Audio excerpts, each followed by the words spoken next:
안녕하세요. 결혼한 지 2년 차임에도 불구하고 이혼을 하게 된 30대 여성입니다. 이렇게 남에게 제 이야기를 해보는 게 처음이라 어디서부터 어떻게 이야기를 해야 할지 잘 모르겠지만 두서가 없더라도 들어주세요. 이렇게라도 털어놓지 않으면 정말 글자 그대로 돌아버릴 것 같거든요. 일단 이혼을 결심하게 된 건 어머님 때문입니다. 어머님의 멋대로인 성격은 그렇다 치더라도 배려심 없는 어머님의 말씀을 더는 참을 수가 없었거든요. 그래서 남편의 눈물 젖은 호소에도 불구하고 갈라서기로 했지요. 남편과는 학교 선배의 소개로 만났어요. 그런데 제가 원래 성격이 낯을 많이 가려서 소개팅이라던가 그런 자리를 별로 좋아하질 않았거든요. 그런데 학교 선배 말로는 남자답고 책임감 있는 정말 괜찮은 친구라서 소개해주는 거라대요. 그리고 소개팅을 주선한 학교 선배도 워낙에 평판도 좋고 사람 좋기로 유명했고요. 그래서 그러면 선배 안목을 믿고 한번 만나보겠다고 한 자리였습니다. 그리고 만나서는 솔직히 소개팅이라는 게 서로 잘 보이려고 노력하는 자리잖아요. 저랑 남편도 별반 다르지 않았고요. 이미 서로 사진으로 얼굴도 봤고 배경이라고 해야 할지 조건도 어느 정도 서로 들은 바가 있었기 때문에 그 외적으로 매력 어필을 하느라 바빴달까요. 그렇게 저희는 서로에게 호감을 갖게 되었고 소개팅한 지 2달 만에 본격적으로 연애를 시작했습니다. 그리고 이후로 크고 작은 사건 없이 연애하다 무르르듯 결혼 이야기까지 나왔네요. 하지만 결혼이라는 건 단지 남녀 둘이서 좋다고 될 일이 아니라더니 본격적으로 결혼 이야기가 나오자 생각지도 못한 조건들까지 따지게 되더라고요. 그리고 그중 하나가 제 학벌이었습니다. 남편은 대학교를 마친 뒤 바로 직장 생활을 시작한 반면 저는 대학원에 박사까지 마치고 취업을 했어요. 그리고 대학원에 가게 된 것은 제 의지도 있었지만 친정어머니가 워낙 배움에 욕심이 있으신 분이라서 친정어머니의 뜻을 따른 것도 있네요. 친정어머니께서 워낙 가부장적인 집안에서 자라셔서 위에 삼촌들에게 치여서 대학에 가질 못하셨거든요. 그렇다 보니 딸을 낳으면 좋은 학벌에 능력 있는 여자로 자라길 바라셨다대요. 그리고 그런 친정어머니 덕분에 지금의 제가 될 수 있었다고 생각합니다. 아무튼 그렇다 보니 남편보다 사회생활 경력은 짧았지만 연봉은 높았어요. 원래 많은 회사들이 박사 출신들은 그것도 경력으로 쳐주거든요. 그런데 남편도 제가 박사 출신인 건 알았어도 연봉까지 자기보다 높을 줄은 몰랐던 모양입니다. 그래서 처음에 서로 경제적인 사정을 오픈했을 때 남편이 직장 생활을 얼마나 했다고 돈을 그렇게 많이 모았냐며 크게 놀라했어요. 그리고 반면에 저는 저대로 남편의 직장 생활이 7년 남짓이었는데 모아둔 돈이 1억도 안 돼서 놀랐고요. 하지만 이런 걸로 나온 결혼 이야기를 엎을 생각은 안 했습니다. 남편도 성실하고 저도 성실한 사람이었으니 돈이야 앞으로 벌어가면 되는 거라고 생각했거든요. 상견례는 어머님이 원하시는 지역 내 식당에서 하게 되었습니다. 친정부모님께서 일방적으로 1시간 반을 이동하셔야 했지만 어머님은 차가 없으셨고 저희 부모님은 있으셔서 그러려니 하고 진행했어요. 그런데 어머님이 저희 친정부모님보다 늦게 오신 것도 부족해서 저희 부모님더러 늦어서 미안하다던가 오시느라 고생하셨다는 말 한마디를 안 하시더라고요. 그리고 예의를 중시하시는 친정어머니께서 이미 이때 어느 정도 기분이 상하신 눈치셨지요. 그런데 이후로 시작된 상견례 자리에서 어머님이 보여주신 태도는 이렇게 표현해도 될지 모르겠지만 정말로 가관이었습니다. 어머님께선 당신은 원래 성격이 솔직하고 당당하다며 당신이 하고 싶은 말이라면 상대의 기분은 생각지도 않고 전부 다 내뱉으셨으니까요. 그리고 그런 어머님의 화법은 제 학벌 이야기가 나오면서 정점을 찍었어요. 어머님께서 먼저 저를 보면서 한숨을 푹 내쉬고는 솔직히 걱정이네요 하고 말문을 여셨습니다. 그리고 그 모습을 보신 친정어머니가 뭐가 걱정이시냐고 대놓고 물으셨고요. 그러자 어머님께선 제가 마음에 안 드는 건 아니지만 그 쓸데없이 학교 다닌다고 허송세월을 보냈으니 이제 어느 세월에 살림을 가르치나 싶다고. 앞으로 저 가르칠 생각에 까마득하시다며 살림이란 게 원래 자꾸 해봐야 느는 거 아니겠냐. 그래서 당분간은 당신이 저를 옆에 끼고 가르칠 생각이라대요. 저는 저대로 금시초문이라 당황했는데 아니나 다를까 저희 친정부모님도 기함을 하셨습니다. 특히나 친정어머니께선 돈 들여서 유학 보내고 박사까지 시켰는데 살림이나 시키실 생각이시냐며 그럴 거면 이 결혼은 없던 일로 하자며 자리를 일어나려고 하셨지요. 그리고 그제서야 남편이 나서서는 그런 의미가 아니셨을 거라며 절대로 제가 회사를 관둘 일은 없을 거라고 자기 어머님더러 왜 말씀을 그렇게 하시냐면서 서둘러 상황을 정리하긴 했는데 아무튼 그래서 시어머니랑 친정어머니는 그때부터 사이가 있는 대로 어긋나 버렸어요. 하지만 결국에 너희들만 잘 살면 되는 거다라는 친정아버지의 말씀대로 그때까지도 남편과 제 사이에 별다른 문제가 없었기에 결혼 이야기는 계속해서 진행되었습니다. 그래서 상견례가 있고 5달 후에 남편과 정식으로 부부의 연을 맺었고요. 그런데 결혼식을 올리고 얼마 지나지 않아서부터 다시 어머님이 슬금슬금 저희 살림에 간섭을 하려 드셨습니다. 발단은 결혼하고 1달 만에 돌아온 신우 생일이었어요.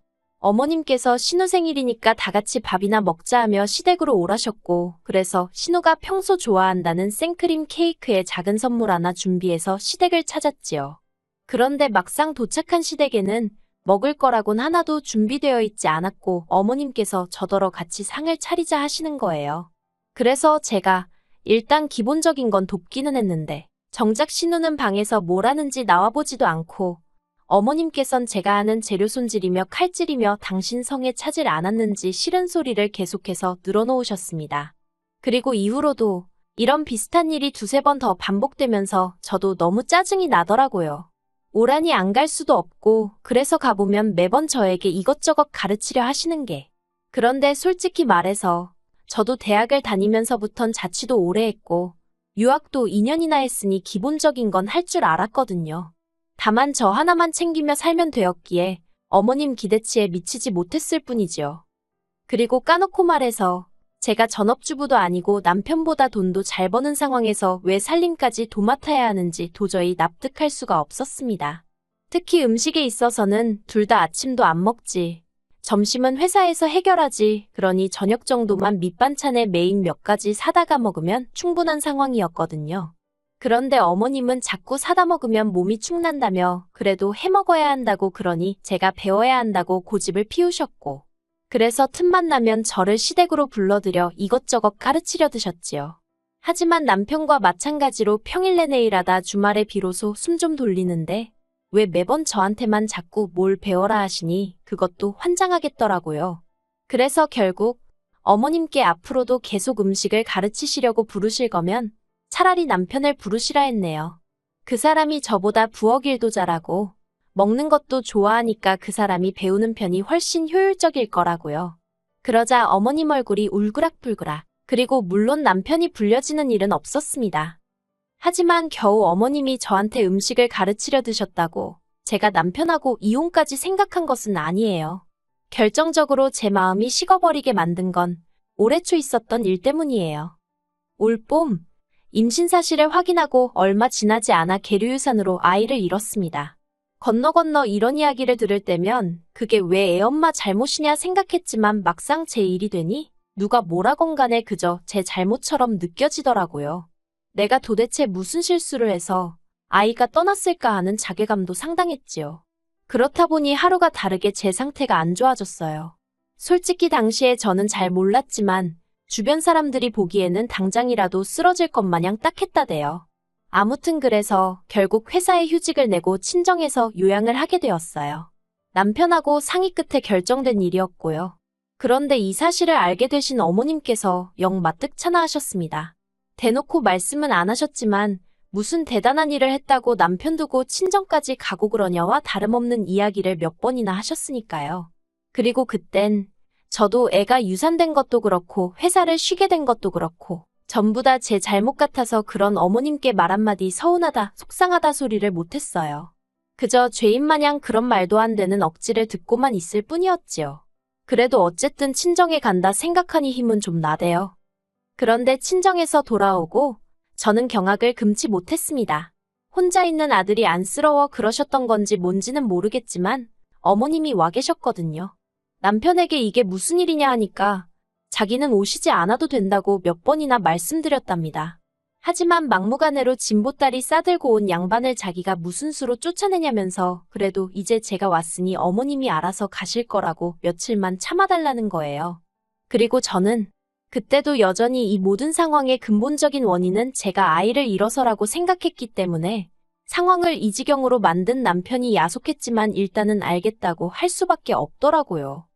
하지만 이튿날 저는 큰 충격을 받아 어머님과는 더 이상 한 공간에 있을 수 없다는 판단을 내리게 되었습니다. 그리고 그건 단지 어머님이 냉장고에 있던 반찬들을 멋대로 합치시고 버리셔서가 아니었어요. 어머님이 마음대로 옷장 정리를 해준답시고 제 옷은 창고에 밀어넣으시고 여기서 얼마든지 머물다 가겠다는 듯 보란듯이 당신 옷을 옷장에 걸어놔서도 아니었고요. 그건 바로 제가 임신 사실을 확인하고 기뻐서 보관해두었던 임신 테스터기와 미리 준비해놓은 베넷 저고리를 어머님이 멋대로 처분해버리셨기 때문이었습니다. 처음엔 제가 둔 곳을 착각한 건가 싶어서 집안을 샅샅이 뒤졌거든요. 그런데 그런 저를 보고 어머님이 뭘 그렇게 찾냐 물으시대요. 그래서 혹시 제 물건에 손대셨냐고 애둘러 여쭤봤더니 잠깐 생각하시는 듯 하더니 아 그거 내가 버렸다 그러시는 겁니다. 그리고 순간 저도 모르게 큰 소리로 왜 제 물건에 마음대로 손을 대셨냐고 화를 냈어요.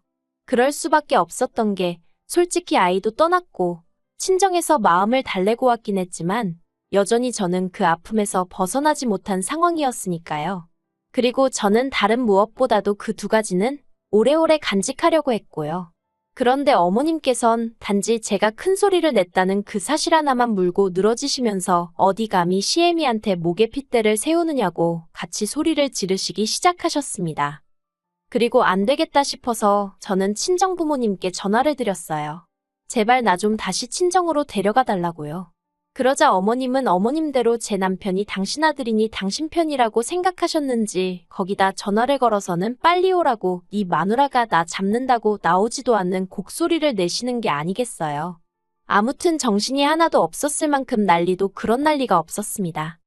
이윽고 저희 친정부모님이 도착하시기가 무섭게 남편까지 헐레벌떡 집 안으로 들어오대요. 그리고 얼마나 울었는지 제대로 나오지도 않는 목소리로 제가 남편더러 어머님이 내 물건에 손대신 거 아냐? 우리 애기 베넷 저고리 버리신 것도 아냐고 따졌습니다. 친정부모님도 어머님더러 아무리 자식이 사는 집이라지만 엄연히 남의 집인데 집주인이 자리 비웠다고 멋대로 오셔서는 이게 무슨 경우냐고 큰 소리를 내셨지요. 그러자 남편이 얼굴이 사색이 되어서는 저희 친정부모님더러 일단 죄송하다며 몇 번이나 고개를 숙이대요. 그러니 어머님은 어머님대로 네가 왜 사과를 하느냐고 언성을 높이셨습니다. 그리고는 하시는 말씀이 내가 아들집에 왜 못 오냐. 그리고 애 죽여놓고 뭐 잘했다고 유난이냐며 저에게 삿대질을 하시는 거예요. 저희 부모님한테도 딸 공부 많이 시켰다고 목에 힘 꽤나 주더니 애 하나도 제대로 못 낳는 거 어디다 써먹느냐고 사기 결혼이랍니다. 저는 정말이지. 제가 어머님에게 좋은 감정이 있던 것은 아니지만 그래도 그렇게 무식하고 경우 없으신 분인 줄은 몰랐거든요. 그래서 충격이 더 컸고요. 그래서 제가 친정으로 가겠다며 제대로 정리도 못한 짐을 다시 싸기 시작했습니다. 그런데 그때 친정아버지께서 네가 왜 친정으로 오느냐며 저희 남편더러 지금 당장 짐 싸서 어머님 모시고 나가라시대요. 엄연히 이 집이 내 명인데 왜 내 딸이 집을 비우느냐고 네가 나가라고요. 그러자 어머님께서 영문을 모르겠다는 듯 당황한 얼굴로 남편에게 이게 무슨 말이냐고 따지셨습니다. 알고 보니 어머님은 저희가 사는 집이 남편 명의로 되어 있는 줄 아셨던 모양이래요. 그리고 그 자리에서 남편이 말하기를 하도 어머님이 저를 밉게 보셔서 자기 딴에는 점수 좀 따겠다고 저희 친정아버지가 자기 앞으로 집을 해주셨다고 했었답니다. 어이가 없어서 막말로 저희 어머님도 웃긴 게 제가 결혼하고자 선택한 사람이니 이렇게 말하면 제 얼굴에 침 뱉기 같지만 저희 남편이 뭐 얼마나 조건이 대단하다고 저희 친정에서 집까지 해주면서 사위로 맞이했을 거라 생각하신 걸까요? 아무튼 기도 안 차는 상황에서 친정아버지도 황당해서 표정을 못 감추시고 그렇게 남편이 상황에 대한 책임을 지겠다며 거의 강제로 어머님을 모시고 밖으로 나갔어요. 그리고 저는 고민에 빠졌습니다. 남편이 보여준 태도는 100% 만족스럽진 않았지만 그래도 자기 딴에는 중립이 아닌 어떻게든 제 편을 들려고 했던 게 보였으니까요. 그래서 그냥 어머님한테만 발길을 끊고 살아볼까 그런 생각도 안 한 게 아니에요. 하지만 자식이냐곤 남편하고 신우둘 뿐이고 그나마 신우는 딸이라고 해도 저희 남편하고 차별받으며 자라서인지 어머님과의 관계가 썩 좋질 못하거든요. 그러니 결국 시간이 흐를수록 남편이 어머님 뒤치다꺼리는 물론이고 경제적으로 도와드려야 할 게 불보듯 뻔한 일이었지요. 그래서 결국 쉽지 않은 결정이었지만 남편과 헤어지기로 마음먹었습니다. 남편은 제가 원한다면 어머님과 철저히 연을 끊고 살겠다 했지만 천륜이 그렇게 쉽게 끊어지지 않는다는 건 다들 알잖아요. 그리고 언젠가 저를 향한 남편의 사랑이 달라지기라도 하면 그 원망은 제가 또 어떻게 감당할 수 있겠나 싶대요. 그래서 이혼으로 마음을 굳혔습니다. 그런데 아이러니하게도 이혼하겠다고 어머님께 알리니 어머님이 꺼이꺼이 우시면서 제가 그렇게 상처받을 줄 몰랐다고 늙은 당신을 한 번만 용서해달라 하시대요.